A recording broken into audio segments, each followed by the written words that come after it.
നമസ്കാരം. ഞാൻ Nandanan Pillai. My experiments in പോലീസിൻ്റെ 33ാമത്തെ വീഡിയോയിലേക്ക് എല്ലാവർക്കും സ്വാഗതം. ഇന്ന് സംസാരിക്കുന്നത് തിരുവിതാംകൂർ ദേവസ്വം ബോർഡിലെ സർപ്ലസ് ഫണ്ട് എന്ന് പറയുന്ന ഒരു കോടിക്കണക്കിന് രൂപ, 1000-ലധികം കോടി രൂപ ഇപ്പോൾ ഉറപ്പായിട്ടും ഉണ്ടാകണം. അത് അങ്ങനൊരു പൈസ ഉള്ളതായിട്ട് നമ്മുടെ മധ്യത്തിൽ ആർക്കും തന്നെ പൊതുവെ അറിയാവുന്നൊരു വിഷയമല്ല. പോലീസിൽ ജോലി ചെയ്ത എനിക്കും അറിയില്ലായിരുന്നു. എൻ്റെ ശ്രദ്ധയിൽ ഇത് പെടാനായിട്ട് കാരണം ഞാൻ 2006-2011 അച്യുതാനന്ദൻ മുഖ്യമന്ത്രിയായിരിക്കുന്ന ആ കാലഘട്ടത്തിലെ ദേവസ്വം മന്ത്രി ആയിരുന്നത് നമ്മുടെ ഇപ്പോഴത്തെ അമ്പലപ്പുഴ MLA ആയിരുന്ന G. സുധാകരൻ അദ്ദേഹമായിരുന്നു. അദ്ദേഹം മന്ത്രിയായിട്ട് ചാർജ് എടുക്കുന്ന സമയത്ത് നമ്മുടെ ഇവിടെ ബോർഡിൻ്റെ ചാർജിലുണ്ടായിരുന്ന പ്രസിഡൻ്റായിട്ട് ശ്രീ രാമൻ നായരും പിന്നെ MP ശ്രീകുമാറും പുല്ലൂർ മധുവായിരുന്നു മെമ്പർമാരായിട്ടുണ്ടായിരുന്നത്. അപ്പോൾ ആ ബോർഡിനെതിരെ ചില ആരോപണങ്ങൾ ശക്തമായിട്ട് പൊതുസമൂഹത്തിൽ ഉണ്ടാവുകയും അത് കേരള ഹൈക്കോടതി ശ്രദ്ധപ്പെടുകയും ഈ ബോർഡിനെ പുറത്താക്കുകയൊക്കെ ചെയ്തിട്ടുള്ളതാണ്. എന്തായാലും ശരി, അവസാനം ഈ പരിപൂർണ കമ്മീഷൻ എന്ന് പറയുന്ന ഒരു കമ്മീഷനെ നിയോഗിച്ച് ഈ ആക്ഷേപങ്ങൾ പരിശോധിക്കാനായിട്ട് കോടതി ഉത്തരവാവുകയും അതിൻ്റെ അടിസ്ഥാനത്തിൽ രൂപീകരിക്കപ്പെട്ട പരിപൂർണ കമ്മീഷനിൽ ഞാനും 3 വിവരങ്ങൾ സംബന്ധിച്ച്, അതായത് 30-ലധികം അലിഗേഷൻസ് ഉണ്ടായിരുന്നു. 10-ലധികം പോലീസ് ഉദ്യോഗസ്ഥർ അതിൽ അംഗങ്ങളായിരുന്നു. നമ്മൾ ഈ സോഷ്യലിസവും മതേതരത്വവും ഒക്കെ പറയുന്നെങ്കിലും ഈ എൻക്വയറി താഴെത്തട്ടിലുള്ള എല്ലാ ഉദ്യോഗസ്ഥരെയും ഹിന്ദുക്കളായിരുന്നു എൻക്വയറി ഉൾപ്പെട്ടിട്ടുള്ളതെന്നുള്ളത് നമ്മൾ പ്രത്യേകം ശ്രദ്ധിക്കേണ്ട ഒരു കാര്യമാണ്. എൻ്റെ ഒരു കോർഡിനേറ്ററായിട്ട് മനോജ് എബ്രഹാം സാറുണ്ടായിരുന്നു. അദ്ദേഹം അന്ന് എറണാകുളം കമ്മീഷണറുമായിരുന്നു. അപ്പോൾ ഓരോരുത്തരും 3 അലിഗേഷൻസ് വെച്ചാണ് അന്ന് പരിശോധിച്ച റിപ്പോർട്ടൊക്കെ നൽകിയത്. എനിക്ക് 3 അലിഗേഷൻസ് പരിശോധിച്ച റിപ്പോർട്ട് ലഭ്യമാക്കേണ്ടതായിട്ടുണ്ടായിരുന്നു. ഞാൻ അങ്ങനെ റിപ്പോർട്ട് ലഭ്യമാക്കിയിട്ടുള്ളതാണ്. അങ്ങനെ ലഭ്യമാക്കിയ അതുമായി ബന്ധപ്പെട്ട വേളയിൽ മാത്രമാണ്. കാരണം ഇത് കേരളത്തിലെ പൊതുസമൂഹത്തിനോ ആർക്കോ ഹിന്ദുക്കൾക്കോ പോലും ക്ഷേത്രവുമായി ബന്ധപ്പെട്ട് പ്രവർത്തിക്കുന്നവർക്ക് പോലും അറിയില്ലാത്തൊരു വിഷയമാണ് ഈ സർപ്ലസ് ഫണ്ട് എന്ന ഇനത്തിൽ കേരളത്തിലെ തിരുവിതാംകൂർ ദേവസ്വം ബോർഡിന് 1000 കോടിയിലധികം രൂപ, അതായത് ഒരു കണക്കനുസരിച്ച് 1500 കോടി രൂപ എത്തേണ്ട സമയം കഴിഞ്ഞിട്ടുണ്ട്. അത് കൊള്ളയടിച്ചുകൊണ്ട് പോയോ ഇല്ലയോ നമുക്കറിയില്ല. എന്തായാലും ശരി, ഏതായാലും പരിപൂർണ കമ്മീഷൻ്റെ ആ കാലഘട്ടത്തിൽ തന്നെ 500 കോടിയോളം രൂപ ഈ ഇനത്തിൽ തിരുവിതാംകൂർ ദേവസ്വം ബോർഡിൻ്റെ പക്കൽ ഉണ്ടായിരുന്നു എന്നുള്ളത് ഒരു യാഥാർത്ഥ്യമാണ്. ആ പൈസ ഷെഡ്യൂൾഡ് ബാങ്കിലോ നാഷണലൈസ്ഡ് ബാങ്കിലോ മാത്രമേ ദേവസ്വം ബോർഡിന് ഡിപ്പോസിറ്റായിട്ട് ഇട്ട് കൈകാര്യം ചെയ്യാൻ പറ്റൂ. പൂർണ്ണമായിട്ട് ഈ പൈസ എടുത്ത് ചിലവാക്കാനായിട്ടുള്ള തടസ്സം എന്ന് പറയുന്നത് തിരുവിതാംകൂർ കൊച്ചിൻ ദേവസ്വം മാനുവലാണ്. അത് നമ്മുടെ ബ്രിട്ടീഷുകാരുടെ കാലത്തോ മുമ്പ് എഴുതി ഉണ്ടാക്കിയ ഒരു സംഭവമായതുകൊണ്ട് അതുകൊണ്ടാണ് ഇത് കൊള്ളയടിച്ച് കൊണ്ടുപോകാൻ. ഇല്ലെങ്കിൽ ഇത് നമ്മുടെ ആളുകൾ എന്നെ കൊള്ളയടിച്ച് നമ്മുടെ പ്രഭുത്വ രാഷ്ട്രീയക്കാരെന്നെ കൊണ്ടുപോയി പോയേനെ. എന്തായാലും അതവിടെ കിടക്കുന്നതിന് കാരണം ഈ ഉണ്ടെങ്കിൽ എന്ന വാക്ക് ഉപയോഗിക്കുകയാണ്, തിരുവിതാംകൂർ കൊച്ചിൻ ദേവസ്വം മാനുവലാണ്. അപ്പം ഞാനിത് അവിടെ ഉണ്ടോ, ഈ കോടിക്കണക്കിന് രൂപ നമ്മുടെ ഈ കേരളത്തിലെ പൊതുസമൂഹം അറിയാത്ത ഈ തുക അവിടെ ഉണ്ടെങ്കിൽ അത് ഏത് ബാങ്കിലാണ്, ഇപ്പോൾ അത് എത്ര രൂപയായിട്ട് ഉയർന്നിട്ടുണ്ട് തുടങ്ങിയ വിവരങ്ങൾ അന്വേഷിക്കുന്നതിനായിട്ട് ഒരു വിവരാവകാശ അപേക്ഷ ഞാൻ തിരുവിതാംകൂർ ദേവസ്വം ഗവൺമെൻറ്റിൽ സമർപ്പിച്ചു. 17/7/25 ചീഫ് സെക്രട്ടറിയുടെ ഓഫീസിൽ ലഭ്യമാക്കി. ചീഫ് സെക്രട്ടറിയുടെ ഓഫീസിൽ നിന്ന് ഈ അപേക്ഷ ഗവൺമെൻറ്റിൻ്റെ ദേവസ്വം വിഭാഗത്തിലേക്ക് ലഭ്യമാക്കി. സെക്രട്ടേറിയറ്റിൽ നിന്നൊരു മറുപടി തന്നു, ഇത് സിസ്ത്രി പ്രകാരം ഈ വിവരങ്ങൾ ഇവിടെ ലഭ്യമല്ല, ഇത് നിങ്ങൾക്ക് തിരുവിതാംകൂർ ദേവസ്വം ബോർഡിൽ നിന്ന് ലഭ്യമാക്കുമെന്ന് പറഞ്ഞു. ദേവസ്വം ബോർഡിൽ നിന്ന് മറുപടി തന്നു, ഈ വിവരങ്ങൾ താങ്കൾക്ക് ബോർഡിൽ നിന്ന് ലഭ്യമാക്കാൻ കഴിയില്ല, അപ്പോൾ ഞങ്ങൾ താങ്കളുടെ അപേക്ഷ ദേവസ്വം കമ്മീഷണർ കൈമാറിയിട്ടുണ്ടെന്ന്. ദേവസ്വം കമ്മീഷണർ മറുപടി തന്നു 30/8/25 ഇത് 8(1)D പ്രകാരം ലഭ്യമാക്കാൻ കഴിയില്ല. അത് അപ്പോൾ 8(1)D എന്താണെന്ന് ഞാൻ പരിശോധിച്ചാൽ അത് ഇൻ്റലക്ച്വൽ പ്രോപ്പർട്ടിയും ട്രേഡ് സീക്രട്ടും ഒക്കെയാണ്. അപ്പോൾ തിരുവിതാംകൂർ ദേവസ്വം ബോർഡ് എന്ന് പറയുന്ന ഒരു പബ്ലിക് സ്ഥാപനം തന്നെയാണത്. കാരണം നമ്മുടെ നിയമനം ഉൾപ്പെടെയുള്ള നമ്മുടെ ഹിന്ദു MLA-മാരാണ് ഇവരെ സെലക്ട് ചെയ്ത കാര്യങ്ങളൊക്കെ നമ്മുടെ പൊതുസമൂഹത്തിന് അറിയാം. പക്ഷേ ഞാനീ പറയുന്ന കോടിക്കണക്കിന് രൂപയുടെ സർപ്ലസ് ഫണ്ടിനെ പറ്റി ആർക്കും അറിയില്ല എന്നുള്ളതൊരു യാഥാർത്ഥ്യമാണ്. എൻ്റെ ശ്രദ്ധയിലും ഇത് പെടാൻ കാരണം ഈ പറയുന്ന പരിപൂർണ കമ്മീഷനാണ്. ഈ പൈസ അവിടെ ഉണ്ടെങ്കിൽ അതിന് കാരണം ട്രാവൻകൂർ ഞാനീ പറഞ്ഞ കൊച്ചിൻ ദേവസ്വം മാനുവലാണ്. അതുപ്രകാരം ഈ പൈസ സ്വതന്ത്രമായിട്ട് ദേവസ്വം ബോർഡിനും എടുത്ത് ചിലവാക്കാനോ കൈമാറ്റം ചെയ്യാനോ പറ്റില്ല. അപ്പോൾ അതുപ്രകാരം സ്വാഭാവികമായിട്ടും ഇതിൻ്റെ ഇൻട്രസ്റ്റിൽ നിന്നൊരു 10% മാത്രമേ ബോർഡിന് സ്വന്തമായിട്ട് ചിലവാക്കാൻ പറ്റൂ. ബാക്കി 90% പ്രിൻസിപ്പൽ എമൗണ്ടിലേക്ക് മാറും. ഇപ്പോൾ സ്വാഭാവികമായിട്ട് തുക ഇങ്ങനെ കൂടി വന്നുകൊണ്ടിരിക്കും. അങ്ങനെ കൂടി ഇതിപ്പോൾ ഏതായാലും ഒരു 1500 കോടി രൂപ അടുത്ത് എത്തേണ്ട സമയമായിട്ടുണ്ട്. കാരണം ഈ ഞാനീ പറഞ്ഞ പരിപൂർണം കമ്മീഷനൊക്കെ ഉണ്ടായിരുന്നത് 2007 ആ കാലഘട്ടത്തിലാണ്. ഇപ്പോൾ വർഷം പലത് കഴിഞ്ഞു. ഏത് ബാങ്കിലിട്ടാലും ഇരട്ടിക്കാനും ഒക്കെ ഒരു സമയമുണ്ട്. അത് വെച്ച് ഏതായാലും ഇതൊരു 1500 കോടി രൂപയിൽ എത്തിക്കാണുമെന്ന് തന്നെയാണ് എൻ്റെ പ്രത്യാശ. അടിച്ചു മാറ്റിക്കൊണ്ട് പോയിട്ടില്ല എങ്കിൽ മാത്രം. കാരണം ഇവർ മറുപടി തരാത്ത സാഹചര്യത്തിൽ ഇത് ഏത് ബാങ്കിലാണെന്നോ എവിടെയാണെന്നോ എത്ര രൂപയാണെന്നോ ഇവർ ലഭ്യമാക്കാനായിട്ട് വെച്ചിട്ടില്ല. എനിക്ക് തോന്നുന്നത് ഇത് കേരളത്തിലെ പൊതുസമൂഹം ഏറ്റെടുക്കേണ്ട ഒരു വിഷയമാണ് എന്നതിനാലാണ് ഈ വീഡിയോ ചെയ്യണമെന്ന് തീരുമാനിച്ചിട്ടുള്ളത്. സർപ്ലസ് ഫണ്ട് എന്ന ഇനത്തിലാണ് ഇത് അറിയപ്പെട്ടിട്ടുള്ളത്. പിന്നെ പ്രത്യേകം ശ്രദ്ധിക്കേണ്ടത് തിരുവിതാംകൂർ ദേവസ്വം ബോർഡിലെ കൊള്ളയെപ്പറ്റിയും നമ്മുടെ അയോധ്യയിലെയും മധുരയിലെയൊക്കെ ക്ഷേത്രങ്ങളിലേക്ക് പോയിക്കൊണ്ടിരിക്കുന്ന കൊള്ളകളെ പറ്റിയൊക്കെ നമുക്കെല്ലാവർക്കും അറിയാം. നമ്മുടെ ക്ഷേത്ര സ്വത്തുക്കൾക്ക് ഈ പണ അപഹരണക്കാർ ഒരു ഭീഷണിയായിട്ട് നിലനിൽക്കുകയാണ്. ഏതായാലും ഇതിനെല്ലാം ഒരു മാറ്റം വരണമെന്ന് നമ്മൾ ആഗ്രഹിക്കാം. കാരണം മറ്റ് മതസ്ഥാപനങ്ങളുടെ സ്വത്തുക്കളൊക്കെ സംരക്ഷിക്കപ്പെടുന്ന മതവുമായി ബന്ധപ്പെട്ട് പ്രവർത്തിക്കുന്നവരാകുമ്പോൾ നമ്മളെ ഹിന്ദുക്കളുടെ സ്വത്തുക്കളിൽ മാത്രമായിട്ട് ദേവസ്വം ബോർഡിൻ്റെ ഒരു നിയന്ത്രണം ആവശ്യമുണ്ടോ എന്നതും ഒരു പ്രധാന വിഷയമാണ്. ഇത് സംബന്ധിച്ച് സുപ്രീം കോടതിയിലൊക്കെ ചില ഹർജികൾ ഉള്ളതായിട്ടുമാണ് ഞാൻ മനസ്സിലാക്കുന്നത്.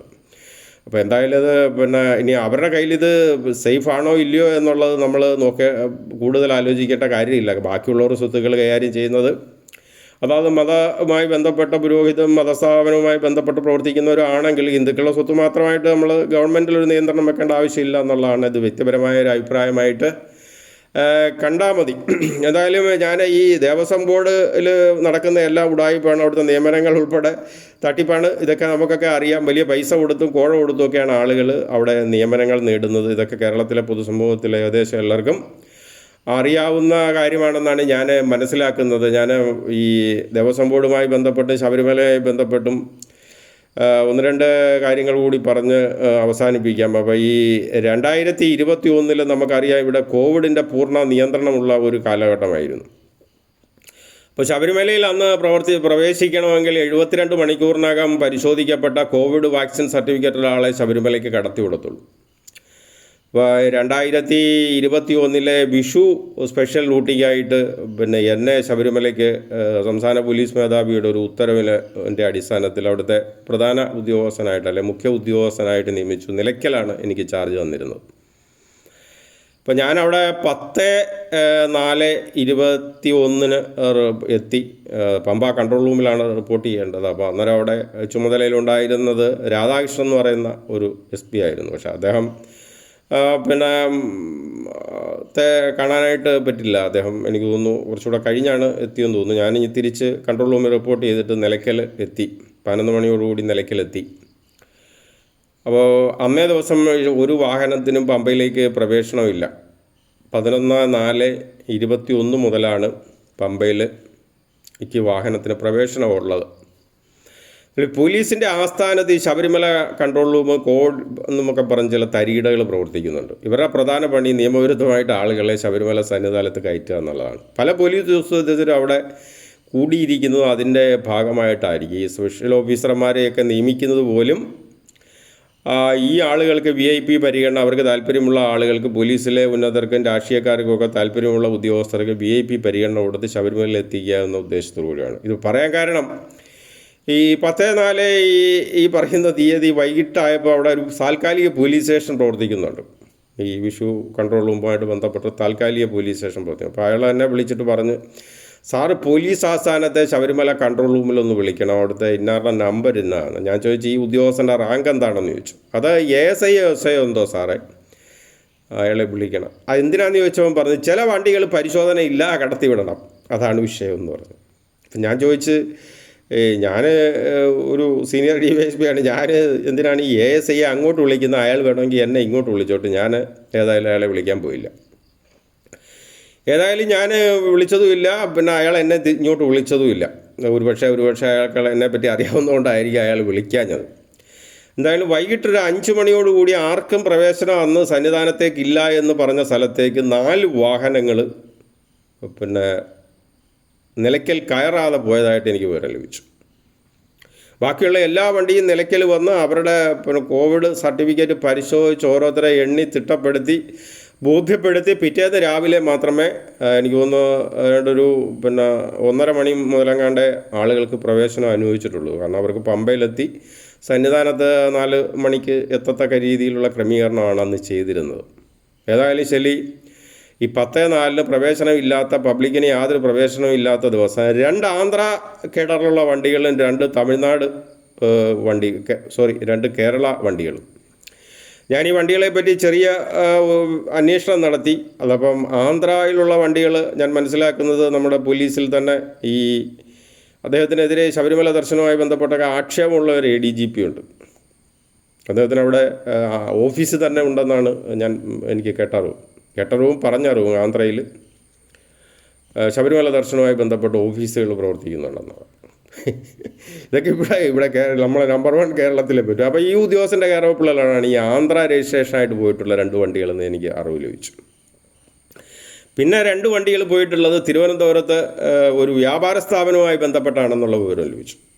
പിന്നെ വ്യാപാര സ്ഥാപനം നമ്മുടെ IPS ഓഫീസർമാർക്കൊക്കെ സാധനങ്ങൾ ഫ്രീ ആയിട്ട് കൊടുക്കുന്നുണ്ടോ, ഇനി ഡിസ്കൗണ്ട് ഇട്ട് കൊടുക്കുന്നുണ്ടോ എന്താണെന്ന് അറിയില്ല. ഏതായാലും 2 വാഹനങ്ങൾ തിരുവനന്തപുരത്തെ ഒരു വ്യാപാര സ്ഥാപനവുമായി ബന്ധപ്പെട്ടുള്ളതാണെന്ന് മനസ്സിലാക്കി. ഇപ്പം 4 വാഹനങ്ങളുടെയും ഡീറ്റെയിൽസ് ഞാൻ ഈ NIDK വന്നപ്പം തന്നെ ഞാൻ ഈ താഴെ 2 ചെക്ക് പോസ്റ്റ് ഉണ്ട്. നിലയ്ക്കല നമ്മള ക്ഷേത്രത്തിൻ്റെ അവിടെ ഒരു വലിയ ശിവൻ്റെ പാർവതി ദേവൻ്റെ ദേവിയുടെയും ആ വലിയ ഒരു ആർച്ച് പോലെ ഉള്ള ആ ഭാഗത്ത് തന്നെ പോലീസുകാരെ ഡ്യൂട്ടിക്കുണ്ടായിരുന്നു. അപ്പോൾ അവരോട് ഞാൻ പറഞ്ഞിരുന്നു, ഏതെങ്കിലും വാഹനം അറിയാതെയോ ഇവിടെ കയറാതെയോ പോകുന്നെങ്കിൽ നമ്പർ ഉൾപ്പെടെയുള്ള വിവരങ്ങൾ അവർക്കൊരു GD കൊടുത്തിട്ട് അവിടെ രേഖപ്പെടുത്താനായിട്ട് ബുക്ക് ഉൾപ്പെടെ ലഭ്യമാക്കിയിരുന്നു. അപ്പോൾ അവർ ഈ വിവരങ്ങൾ അതിനകത്ത് രേഖപ്പെടുത്തിയിരുന്നു. ഈ 4 വാഹനങ്ങൾ സംബന്ധിച്ച് സമഗ്ര പരിശോധന ആവശ്യപ്പെട്ടുകൊണ്ട് ഞാനൊരു ചില വിവരങ്ങൾ GDയിലൊക്കെ എഴുതിയെന്നറിഞ്ഞപ്പോഴത്തേക്ക് ഈ പോലീസിലെ ഈ അവിഹിത ബന്ധം എന്നൊക്കെ പറയുമല്ലോ, നമുക്ക് അവിഹിതം എന്ന വേർഡ് ഉപയോഗിക്കാൻ പറ്റില്ലെങ്കിൽ പോലും ഈ അവിശുദ്ധ ബന്ധത്തിൻ്റെ ഭാഗമായിട്ട് എനിക്ക് തോന്നി ഈ പോലീസ് സ്റ്റേഷൻ്റെ ചാർജിലൊക്കെയുള്ള ഉദ്യോഗസ്ഥരും ഈ പോലീസ് ആസ്ഥാനത്തെ ആളുകളും ഈ പറയുന്ന ശബരിമല ചാർജ് പോലീസ് ആസ്ഥാനമായിട്ടൊക്കെയുള്ള ബന്ധത്തിൻ്റെ ഭാഗമായിട്ട് ഇവരെന്ത് ചെയ്തെന്ന് പറഞ്ഞു കഴിഞ്ഞാൽ ഇതുവരെ വിളിച്ച് അറിയിച്ചു ഇവിടെ GDയിലും അവിടെ ഇവിടെയൊക്കെ എഴുതിയെന്നുള്ളത്. അപ്പോൾ സ്വാഭാവികമായിട്ടും ഈ SP ശബരിമലയുടെ അന്നത്തെ SOയുടെ ചുമതലയുള്ള ഈ രാധാകൃഷ്ണൻ എന്ന് പറയുന്ന SP എന്നെ വിളിച്ചു. അന്നേരം എന്തോടെങ്കിലും GDയിലൊക്കെ എന്തോ എഴുതിയെന്നൊക്കെ പറയുന്നത് പോലീസ് ആസ്ഥാനത്ത് നിന്ന് അറിഞ്ഞു വന്ന വണ്ടിയാണെന്നൊക്കെ പറഞ്ഞു. ഞാൻ പറഞ്ഞു, അറിഞ്ഞ് വന്നത് കോവിഡ് നിയന്ത്രണങ്ങളുള്ളവരോ അവരും അറിയണം, അവരും ഒരു ബോധ്യപ്പെടണം. ഇല്ലെങ്കിൽ പിന്നെ എല്ലാവർക്കും ഇത് ദർശനം ഇന്ന് തന്നെ സന്നിധാനത്തേക്ക് കടത്തിവിടണം. ഇവർ 4 വണ്ടിക്കായിട്ട് VIP പരിഗണന കൊടുത്തത് ശരിയായ നടപടിയല്ലെന്ന് ഞാൻ ഈ രാധാകൃഷ്ണൻ അദ്ദേഹത്തോട് പറഞ്ഞു. അപ്പോൾ അദ്ദേഹം എന്നോട് പറഞ്ഞ്, നന്ദനെ അവിടുത്തെ ഡ്യൂട്ടിയിൽ നിന്ന് മാറ്റി നിങ്ങളിങ്ങ് സന്നിധാനത്ത് എൻ്റെ അദ്ദേഹം സ്പെഷ്യൽ ഓഫീസറാണ്, അസിസ്റ്റൻറ്റ് സ്പെഷ്യൽ ഓഫീസറായിട്ട് ASO ആയിട്ട് നിങ്ങളിവിടെ വന്ന് ഡ്യൂട്ടി ചെയ്യണമെന്ന് പറഞ്ഞു. ഇപ്പം ഞാൻ പറഞ്ഞു, ഞാൻ അങ്ങനെ സാറ് പറഞ്ഞാൽ വരത്തില്ല, ഞാൻ ഇടുക്കിയിലെ ജോലി ചെയ്യുന്നൊരു പോലീസ് ഉദ്യോഗസ്ഥനാണ്, എന്നെ ഇമ്മീഡിയറ്റ് സുപ്പീരിയർ ഒന്നും അല്ല സാറ്, അദ്ദേഹം എന്താ ഇവിടെ കമാൻഡൻ്റാണ്. എന്നാലും ഞാൻ പറഞ്ഞു, സാറ് റിട്ടേണായിട്ട് എനിക്ക് കമ്മ്യൂണിക്കേഷൻ ഇല്ലാതെ ഞാൻ വരില്ല എന്ന് പറഞ്ഞു. അപ്പോൾ എന്തായാലും ശരി, ഞാൻ അവരുടെ പാതയിലല്ല എന്ന് ഈ സിസ്റ്റത്തിന് പൂർണ്ണമായിട്ടും മനസ്സിലായി. 11-ാം തീയതി വൈകിട്ട് 6:30 മണിക്ക് എനിക്ക് മെയിൽ വന്നു, താങ്കളുടെ സേവനം മതിയാക്കി മടങ്ങി മുല്ലപ്പെരിയാറിലേക്ക് പൊക്കോളാനായിട്ട്. ഇപ്പോൾ ഇതിനകത്ത് നടക്കുന്നത്, അതായത് കോവിഡ് പ്രോട്ടോക്കോൾ പ്രകാരം 72 മണിക്കൂറിനകം പരിശോധിച്ച കോവിഡ് സർട്ടിഫിക്കറ്റ് ഉള്ള ആളുകളെ മാത്രമേ സന്നിധാനത്തിലേക്ക് പ്രവേശിപ്പിക്കത്തുള്ളൂ. പക്ഷേ നമ്മുടെ പോലീസ് ആസ്ഥാനത്ത് ആഗ്രഹിക്കുന്ന വണ്ടികളും പോലീസ് ആസ്ഥാനത്ത് നിന്ന് ആഗ്രഹിക്കുന്ന ആളുകളും സന്നിധാനത്ത് യാതൊരു നിയന്ത്രണവും ഇല്ലാതെ തിരുമേനിമാർ പോലും സന്നിധാനത്ത് എത്തുന്നതിന് മുമ്പ് തന്നെ അവർക്ക് എത്തുന്നതിന് യാതൊരു തടസ്സവും ഇല്ല. ഞാനെന്തായാലും ശരി, നമ്മുടെ ഒരു സ്വഭാവം അനുസരിച്ച് ഓഫീസിൽ വന്നു. ഉടനെ തന്നെ ഒരു റിപ്പോർട്ട് എഴുതി അന്നത്തെ പത്തനംതിട്ട SP എനിക്ക് തോന്നുന്നു നിശാന്തിനി മാഡമാണെന്ന് തോന്നുന്നു, അവർക്ക് റിപ്പോർട്ട് കൊടുത്തു. ഇതിലൊരു സമഗ്ര പരിശോധനയും അന്വേഷണവും വേണം. ഇത് നിയമം എല്ലാവർക്കും ഒരുപോലെ ബാധകമാണ്. കോവിഡ് പ്രോട്ടോക്കോളൊക്കെ ഉണ്ടെന്ന് പറഞ്ഞ് ഉദ്യോഗസ്ഥരെ വിളിച്ചവിടെ ചുമതലപ്പെടുത്തിയിട്ട് കോവിഡ് ടെസ്റ്റോ പരിശോധനയോ ഒന്നും ഇല്ലാതെ ആളുകൾ കടന്നു പോകുന്നുണ്ടെങ്കിൽ ഇതിന് യാതൊരു പ്രസക്തി ചെയ്ത് പരിപൂർണമായിട്ടും വളരെ വിശദമായിട്ട് ഈ 4 വണ്ടികളെ പറ്റും, ആരുടെ കെയറോപ്പിലാണ് വണ്ടി പോയത് അന്വേഷിക്കണമെന്ന് പറഞ്ഞ് ഞാൻ 2 രീതിയിൽ കത്ത് കൊടുത്തു. ഒന്ന് ജില്ലാ പോലീസ് മേധാവി ഇടുക്കി വഴിയും കൊടുത്തു, അല്ലാതെ തന്നെ ഒരു അഡ്വാൻസ് കോപ്പിയും കൊടുത്തു. എന്തായാലും കാര്യമായിട്ടൊന്നും സംഭവിച്ചില്ല, ഒന്നും പരിശോധിച്ചായിട്ട് എൻ്റെ ശ്രദ്ധയിൽപ്പെട്ടില്ല. കാരണം അവർക്കറിയാം ഇത് എന്താ ഉടായ്പ നടന്നതെന്ന് അവർക്കറിയാം. കാരണം ഈ താൽക്കാലിക പോലീസ് സ്റ്റേഷൻ പ്രവർത്തിക്കുന്നത് ജില്ലാ പോലീസ് മേധാവിയുടെ കീഴിലുമാണ്. പിന്നെ ദേവസ്വം ബോർഡിലെ കൊള്ള ഇത് ഇന്നും ഇന്നലെയും തുടങ്ങിയൊന്നുമല്ല. ഞാൻ തന്നെ പിന്നെ വിജിലൻസിൻ്റെ സ്പെഷ്യൽ ഇൻവെസ്റ്റിഗേഷൻ യൂണിറ്റ് 1 ഉണ്ടായിരിക്കുക ഞാൻ അന്വേഷിച്ച ഒരു വിജിലൻസ് കേസുണ്ടായി. Number VC 6/2007 special investigation unit 1 എന്നുള്ള. ഇത് വർക്കല ഭാഗത്ത് അയിരൂർ സബ് ഗ്രൂപ്പ് എന്ന് പറയുന്ന സബ് ഗ്രൂപ്പിലെ പൈസ പിന്നെ ചുമതലക്കാരായ ഉദ്യോഗസ്ഥരെ അടിച്ചു മാറ്റിക്കൊണ്ട് പോയ സംഭവമാണ്. അതെന്തായാലും ശരി, പിന്നെ കോടതി ശിക്ഷിക്കപ്പെട്ടിട്ടുണ്ട്. ഞാനത് പറയാൻ കാരണം ഈ നമ്മുടെ ഈ സിസ്റ്റത്തിൻ്റെ കെടുകാര്യസ്ഥതയാണ് ഈ ദേവസ്വം ബോർഡ് ഉൾപ്പെടെ ഈ കൊള്ള ഇങ്ങനെ നടക്കുന്നതിന് കാരണം ഈ കേസ് ഞാൻ 2009 തന്നെ ഏതാണ്ട് അന്വേഷണം പൂർത്തിയാക്കി എൻ്റെ ഫാക്ചർ റിപ്പോർട്ടൊക്കെ തയ്യാറാക്കി കൊടുത്തിട്ട് പോയതാണ്. പിന്നെ ആ ഫാക്ചർ റിപ്പോർട്ട് നമ്മുടെ ALA എന്ന് പറയുന്ന ലീഗൽ അഡ്വൈസ് സംവിധാനം വിജിലൻസിനുണ്ട്. അപ്പോൾ അത് ALA ഒക്കെ പരിശോധിച്ചിട്ട് അതിലൊരു കുറി എഴുതി. അത് എഴുതിയ കുറി ഇത്ര മാത്രമേ ഉള്ളൂ: ഇത് പ്രിൻസിപ്പൽ എമൗണ്ടും ഈ ഇൻട്രസ്റ്റും സെപ്പറേറ്റ് ചെയ്ത് ഈ പ്രിൻസിപ്പൽ എമൗണ്ടിന് മാത്രമായിട്ട് റിപ്പോർട്ട് സമർപ്പിക്കാനായിട്ട് പറഞ്ഞു. ഇത് വളരെ ഗവേഷണ വിഷയം കാര്യമൊന്നുമല്ല. ഈ പ്രിൻസിപ്പൽ എമൗണ്ട് മാത്രമായിട്ട് കണ്ടെത്തുന്നതിന്, അല്ലെ ഇൻട്രസ്റ്റ് കുറച്ച് പെനാൽറ്റി എമൗണ്ട് കണ്ടെത്തുന്നതിന് 5 വർഷത്തിലധികം എടുത്തു. എൻ്റെ 7ാമത്തെ വീഡിയോയിൽ പറയുന്ന അശോക ചക്രവർത്തിയായിരുന്നു അന്ന് അവിടുത്തെ SP. പുള്ളിക്ക് കണക്ക് കൂട്ടാൻ അറിഞ്ഞൂടാത്തതുകൊണ്ടാവാം അങ്ങനെ വന്നത്. എന്തായാലും ശരി, ഈ 5 കൊല്ലം ആയത് എനിക്ക് ശേഷം അന്വേഷിച്ച 5 കൊല്ലം അന്വേഷിച്ച അശോകനോ അവിടെ മറ്റാരെങ്കിലും ഏൽപ്പിച്ചിട്ടുണ്ട്. അവരാരും കോടതിയിൽ സാക്ഷിയായിട്ട് വന്നിട്ടില്ല. കാരണം കുറ്റപത്രം കൊടുത്ത ഉദ്യോഗസ്ഥൻ മാത്രമേ എനിക്ക് ശേഷം വിസ്തരിച്ചിട്ടുള്ളൂ. അപ്പോൾ അതുകൊണ്ട് ഇത് മൊത്തം ഒരു തട്ടിപ്പ് തരികിട സംവിധാനമാണ്. പിന്നെ ഈ ക്ഷേത്രങ്ങളിലും ക്ഷേത്ര സ്വത്തുക്കളും ഒക്കെ സംരക്ഷിക്കപ്പെടേണ്ടതായിട്ട് ഉണ്ട് എന്നുള്ളതും ഒരു യാഥാർത്ഥ്യമാണ്. അതിന് നിലവിലുള്ള സംവിധാനങ്ങൾ എത്രമാത്രം പര്യാപ്തമാണെന്നുള്ളതും പരിശോധിക്കേണ്ടതായ ഒരു വിഷയമാണ്. ഒരുപക്ഷെ ഞാൻ ഈ ആദ്യം പറഞ്ഞ ഈ തിരുവിതാംകൂർ കൊച്ചിൻ ദേവസ്വം മാനുവൽ ഇല്ലായിരുന്നുവെങ്കിൽ ഈ സർപ്ലസ് എമൗണ്ട് ഞാൻ പരിശോധിക്കുന്ന കാലഘട്ടം വരെ പോലും അവിടെ കാണാനുള്ള സാധ്യതയില്ല. ഇനി ഇപ്പോഴവിടെ ഉണ്ടെങ്കിൽ അതിനും കാരണം ഈ തിരുവിതാംകൂർ കൊച്ചിൻ ദേവസ്വം മാനുവലാണ്. ഇല്ല എങ്കിൽ അത് ഉണ്ടോ ഇല്ലയോ എന്ന് അന്വേഷിക്കേണ്ട ചുമതല നമ്മൾ ഓരോ പൗരന്മാരുടേതുമാണ്. കാരണം ഇത് ഇവരുടെ ആരുടെയും കൈകാര്യം ചെയ്യപ്പെടുന്ന ഇവരുടെ ആരുടെയും വീട്ടിൽ നിന്ന് കൊണ്ടുവന്ന സ്വത്തല്ല. ഇത് നമ്മുടെ ബ്രിട്ടീഷുകാർ ഇവിടെ വരുന്ന സമയത്തും അല്ലെങ്കിൽ രാജഭരണകാലത്തും ഒക്കെ ഉണ്ടായിരുന്ന തുക പലിശ സഹിതം കൂടി വന്ന ഒരു വലിയ തുകയിലേക്ക് എത്തിയിട്ടുള്ളതാണ്. അപ്പോൾ ഏതായാലും 10% ഇൻട്രസ്റ്റ് മാത്രമേ അതിൽ നിന്ന് എടുത്ത് ചിലവാക്കിയിട്ടുള്ളെന്നും അത് ഇപ്പോൾ ഒരു 1500 കോടി രൂപയിൽ എത്തിയിട്ടുണ്ടെന്നും നമുക്ക് പ്രത്യാശിക്കാം. അത് ഏതെങ്കിലും നാഷണലൈസ്ഡ് അല്ലെങ്കിൽ ഷെഡ്യൂൾഡ് ബാങ്കിലാണ് ഉള്ളതെന്നും നമുക്ക് ആഗ്രഹിക്കാം. മുഖ്യ വിവരാവകാശ കമ്മീഷണർ ഓഫീസിൽ ഈ വിവരം കാലതാമസം കൂടാതെ പരിശോധിച്ച് ഇതിൻ്റെ വിവരം പുറത്തു വരാനായിട്ട് നമുക്ക് പ്രത്യാശിക്കാം. നന്ദി, നമസ്കാരം. മറ്റൊരു വീഡിയോ ആയിട്ട് വീണ്ടും കാണാം.